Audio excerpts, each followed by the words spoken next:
இப்ப இதை சொன்ன உடனே நிறைய பேருக்கு ஒரு யோசனை வரும், அப்ப இது எல்லாத்தையும் காப்பாத்த ஒன்னொன்னுத்துக்கும் முருகன் ஒரு வேல் தயார் பண்ணி ஒவ்வொருத்தருக்கும் தனித்தனியா தான் அனுப்பணுமா அப்படின்னு.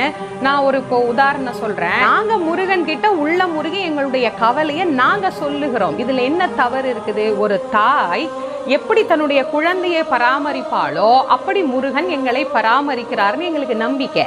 அப்போ எங்களுக்கு ஒரு பிரச்சனைனா அம்மா கிட்ட எப்படி ஓடி போய் ஒரு குழந்தை எல்லாத்தையும் சொல்லுமோ அதே மாதிரி முருகனை ஒரு தாயாக பாவித்து இந்த பிரச்சனையெல்லாம் நாங்க முருகன் கிட்ட சொல்றோம் அப்படிங்கிறது தான் எங்களுடைய நம்பிக்கை. அண்ட உலகத்துக்கெல்லாம் அவர்தான் தலைவர். 1008 அண்டங்களுக்கும் தனிப்பெரும் தலைவனாக விளங்குகிற முருகன் அப்படி கண் அசைத்தால் போதுமே, எந்த உலகத்தில் எதை வேண்டுமானாலும் நடத்தி கொள்ள முடியுமே.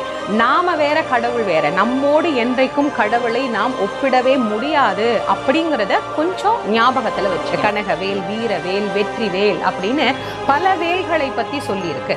ஏன் இத்தனை வேல்கள் அப்படின்னா, வேல் அப்படின்னா என்னன்னு நம்ம தெரிஞ்சுக்கணும். வேல் அப்படிங்கிறது ஞானத்தின் குறியீடு.